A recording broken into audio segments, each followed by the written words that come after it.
Dios bendiga a todos. Aquí el pastor Héctor Quiñones en Conexión Espiritual, mirando en el día de hoy la lectura titulada Sufrimiento versus Soberanía, que se encuentra en el libro de Filipenses, capítulo 1, del versículo 12 hasta el versículo 30. Amado Dios, te agradecemos, Padre, por esta oportunidad. Gracias, Señor, por darnos sabiduría, entendimiento, comprensión en muchas de las situaciones que enfrentamos en nuestras vidas. Pedimos, Padre, que nos ayudes de igual manera a poder depender de ti diariamente, a pesar de esos momentos, Señor, a pesar de nuestra falta de conocimiento de lo que estamos experimentando, de esos momentos, Señor, de inseguridad y de incertidumbre, recordando, Padre, que nada es sorpresa para ti y que lo tienes todo bajo control. En nombre de Jesús pedimos esto, mi Cristo. Amén y amén.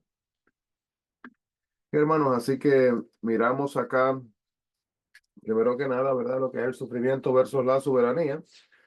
Esta pregunta ha inquietado mucho a la humanidad desde el comienzo del tiempo. Y si Dios es justo y todopoderoso, ¿cómo puede haber mal y sufrimiento en el mundo? Especialmente en el caso de los inocentes. Es la pregunta que muchas veces hace la gente. Si en verdad Dios es todopoderoso y justo, entonces la lógica declara que el sufrimiento de uno indica la medida de su culpabilidad a los ojos de Dios. En otras palabras, el pecado de uno es castigado por sufrimiento. Y mientras mayor sea el pecado, mayor es el sufrimiento. Podemos ver en el ejemplo del libro de Job. Job sufrió a tal punto que sus amigos perdieron toda esperanza y respeto hacia él. Desde el capítulo 3 hasta el capítulo 37 debatieron en cuanto a si Dios permitiría tan intenso sufrimiento de un hombre inocente. Pero los tres amigos de Job son demasiado simplistas en su concepto de la naturaleza de Dios y la afirmación posterior de Liu de que Dios usa el sufrimiento para limpiar y purificar al justo se aproxima más a la verdad en el caso de Job, pero todavía no expresa la realidad. Así que podemos ver acá en Filipenses capítulo 1, um, del 12 al 30. Acá se habla sobre la prisión, um, en el sentido de lo que es estar bajo las cadenas, ¿verdad? Y la prisión muchas veces puede motivar en muchas personas enojo, abandono, pero en el caso de Pablo, la vio como otra oportunidad para difundir las buenas nuevas de Cristo. Pablo concluyó que las circunstancias presentes no eran tan importantes como lo que hizo con ellas. Y al cambiar una mala situación en algo bueno, alcanzó a los soldados romanos del pretorio y animó a los cristianos que temían a la persecución.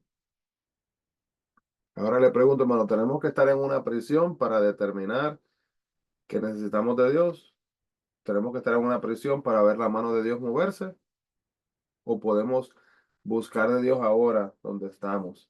Hay veces en nuestras vidas, ¿verdad?, que se hace difícil buscar de Dios, o no que se haga difícil. Decidimos no hacerlo cuando las cosas van bien, pero debemos de buscar a Dios en todo momento. Así que el versículo 13, ¿cómo terminó Pablo en una prisión romana? Pues mientras visitaba Jerusalén, algunos judíos lo arrestaron por predicar el evangelio, pero él apeló al César para que oyera su causa, donde eso se encuentra en Hechos 21 del 15 hasta el capítulo 25:12.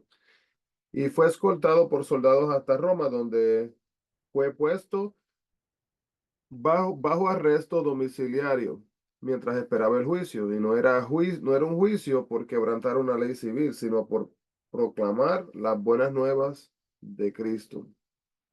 Y en aquellos tiempos las autoridades romanas no consideraban esta acusación como seria, pero pocos años después, sin embargo, le permitió cierto grado de libertad.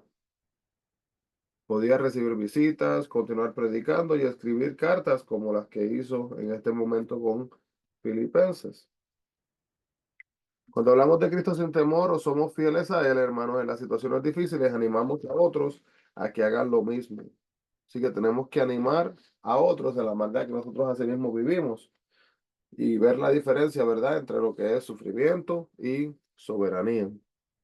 Pablo tenía una actitud maravillosa, generosa. Sabía que algunos predicaban para fundamentar su propia reputación, aprovechándose de la prisión de Pablo para hacerse famosos. El apóstol se alegraba que el evangelio fuera predicado, pese a las motivaciones de estos predicadores. Pero más que nada, hermanos, este momento en el capítulo 1, 19 al 21 de Filipenses no fue su último encarcelamiento en Roma, pero él no lo sabía. Le esperaba un juicio en el que sabía se habría que quizás pudo haber sido liberado o ejecutado también. Sin embargo, confió que Cristo obraría para su liberación. Y el ruego de Pablo era que cuando enfrentara el juicio, pudiera hablar de Cristo con valor y no fuera tímido ni se avergonzara. Así que en otras palabras, hermano, mire qué ejemplo. Sea que viva o muera, él quería que sus últimas palabras fueran honrando y glorificando el nombre de Dios. Para los que no creen en Dios, la vida en la tierra es todo lo que hay. Por lo tanto, es natural para ellos empeñarse en los valores mundanos, como lo que es el dinero, popularidad, poder, placer, prestigio, los grupos sociales, clubes, deportes. Enfocarse en todo, hermanos, en todo menos en Dios. Pero para Pablo, sin embargo, la vida significa desarrollar valores eternos y hablar a otros acerca de Cristo, que es el único que puede ayudarnos a ver la vida desde una perspectiva eterna. Así que, hermano, vamos asimismo a hacer un esfuerzo de buscar ver a Dios por quien Él es y no por las circunstancias y las situaciones que nos rodean. Señor, te adoramos y agradecemos, Padre, por esta oportunidad. Gracias por tu palabra, por tu guianza, por tu instrucción y por nunca desampararnos.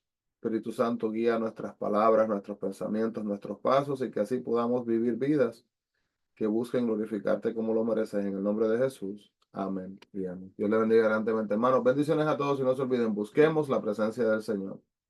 Bendiciones.